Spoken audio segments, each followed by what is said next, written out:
Toyota badge, Supra, legend.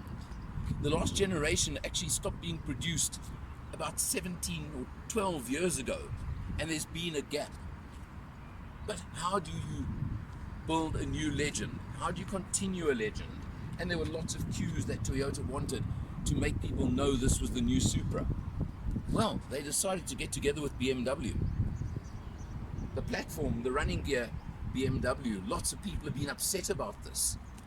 But I think they chose the best possible partner. Cars like this are so limited these days. To spend billions and billions on development, good move, share the costs.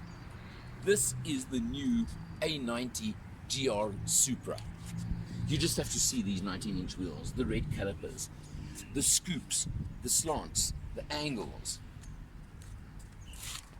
Over here. And these massively wide rear haunches over here that, let me tell you, when you're driving, that's all you see in your rear view mirror. It just spells performance. It spells sports car. Niche market, but who cares when they can be this much fun? The back end looks the business as well. The GR badge, Gazoo Racing, Toyota's performance division these days, becoming world famous. Check these mean large bore rear exhausts at either end. And of course the rear brake light that looks a bit like the Formula One style. Big built-in spoiler on the boot lid over here. You open it up to a surprisingly practical boot. About the 200-litre mark, remembering the fact that this is a two-seater. So that's plenty boot space for a good weekend away. Practical side pops through every now and then. I've got to be honest, one of my biggest complaints about this car is this. I can't get in with my hat on. I've actually got to take my hat off to get in, and then it's not exactly elegant getting out either. But again, who cares? Moving into the office, the instrumentation looks fairly simple, but you know what? You're not worried about instrumentation. You want to drive this car, so who wants distractions? You've got flappy paddles on the steering wheel, you've got multifunction, you've got all these things. You've got, of course, you can click and change readings, but you know what? That's not important to me on this car.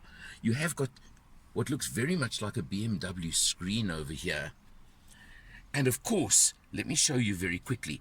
When you watch the screen, if you press the sport button, which I'll show you afterwards, you can, of course, click through the modes into sport mode over there very simply. And let me tell you, sport mode certainly changes the gearing, opens up the exhaust, tightens up things, etc. And it's really good fun. Or you can click through, of course, to normal and sport. You've got the two modes over there. The screen, of course, is very standard. It's the standard BMW fare over there. So I'm not going to talk too much about that at all. You come down over here and you've got your dual zone climate control, and of course you've got the BMW 8-speed automatic transmission. Brilliant transmission. Don't have to say too much about that either. I just believe it's there. You've got your electronic parking brake, and you've got the controller for, of course, the multimedia infotainment system again over there. And of course you have got keyless entry and keyless go. So you've got lots of luxury features on this vehicle as well. But I mentioned just now, the controversy about the A90 Supra has been the fact that it's BMW running gear. Well, they wanted an inline 6 as per previous Supras, and who does a better one than the BMW? So they got that. They got the underpinnings. A lot of the interior is pretty standard BMW, but it's luxury, it's top quality, it's beautifully put together, it's all these things that you'd want. The engine puts out 250 kilowatts and 500 newton meters of torque from that 3-litre engine. And believe me, I've had the opportunity to take a few laps around Kyalami in one of these. It goes, but more importantly, it handles. Now, where the two versions differed the most is that besides the fact that Toyota do coupe and BMW do convertible, is Toyota did their own tuning and fine-tuning on chassis and handling. They've done a brilliant job. Have to put it that way.